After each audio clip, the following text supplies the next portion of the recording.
nicknamed the Beast, to be in the ballpark figure of $1 million to $1.5 million per vehicle.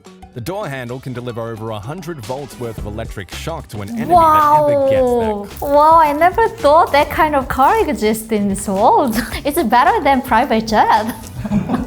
I was just surprised that in the United States, you have the opportunity that you can practice your driving with someone who has already driver license. So you can practice it. I think 2 weeks or 3 weeks, I went to DMV and then I passed it at once. That's how I get the driver license. Well, when you are a beginner, like you are so nervous to drive like that, but you have a lot of things to consider while you are driving as a beginner, just student driver.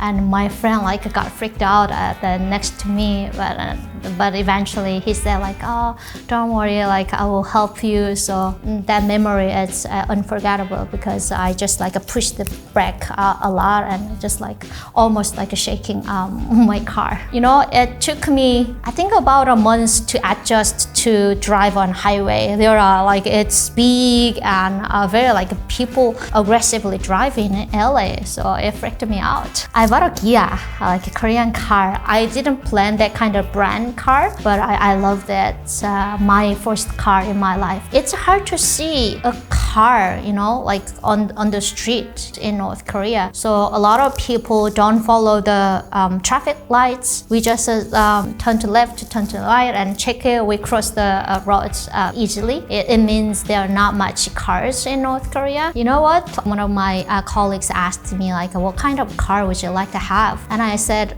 I'm not interested in buying a car, but I'm interested in buying a private jet. So I am a very ambitious person, and there are a lot of abundant opportunities that I can achieve in this country. So I don't know what I'm gonna do later. I am very fascinating buying a private jet. I was going to show you a video of President's View.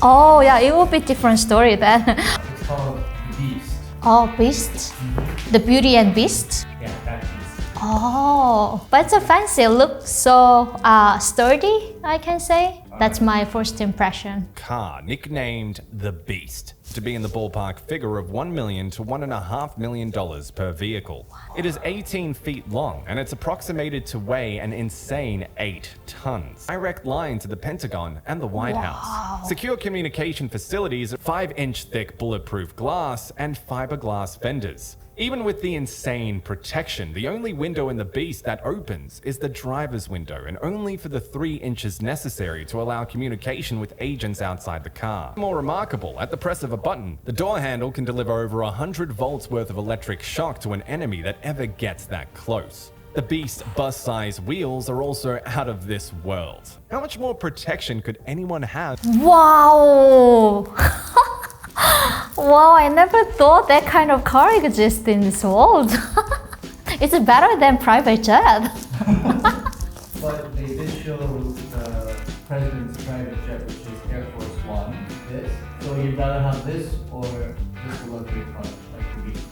I wanna both. I wanna both, not only one. It's just so tempting to have everything. Car and jet, private jet. Wow, it's fully equipped. I never heard of it. I mean, the handle is very small part of the car. It functions to, it means detect something, right? Detect the enemies or thing. It's unbelievable, the technical that I never experienced, never heard of in North Korea. Of course, there are it's whole different world for me. But that one, little part of the car has a very sharpened, detect functioning inside. I mean, is it possible to make that car? I don't know.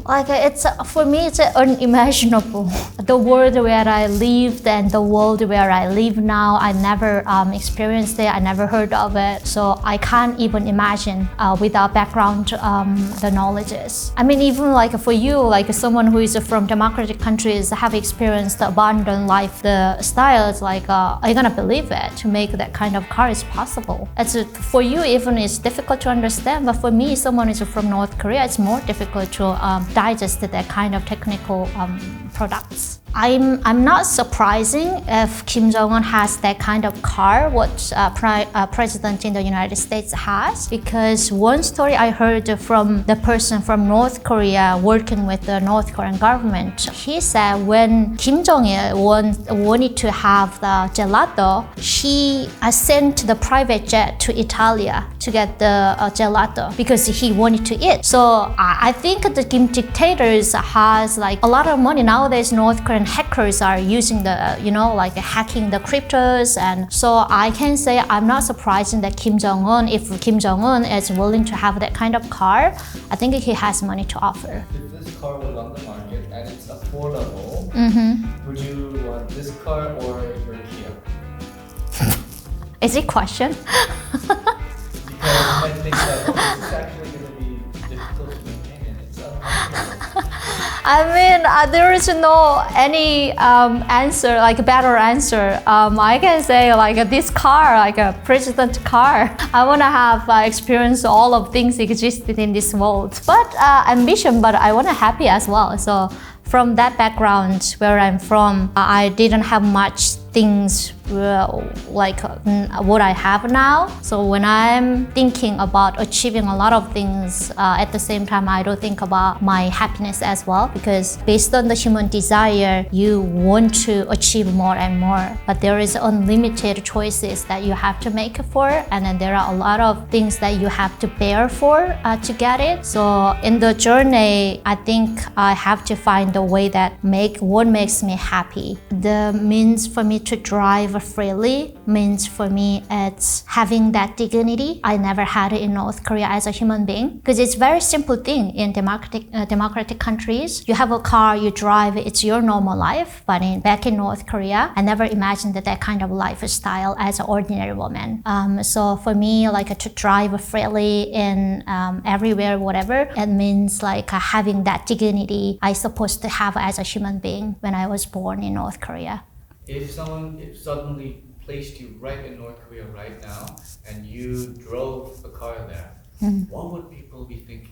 First of all, authorities might supervise me because I'm not from elites, so they might suspect like where I got this car. It might be like you might be in not the safe place to having that car, but generally if I have that kind of car I had in LA in North Korea, a lot of people envy me and my lifestyle. For me, like if someone who has Kia in North Korea, I can say they are from above middle class. Not even above middle class, I can say it's from rich family. To have a own car means like they are from not elite, but it's a high class. Then what would an elite be driving? I don't know. There are a lot of, my uncle was the richest man in my hometown, but he drove several cars from Japan because he bought a lot of parts from the Japan and then gathered all the parts to make a car and then sell the finished model to elites and rich people. That's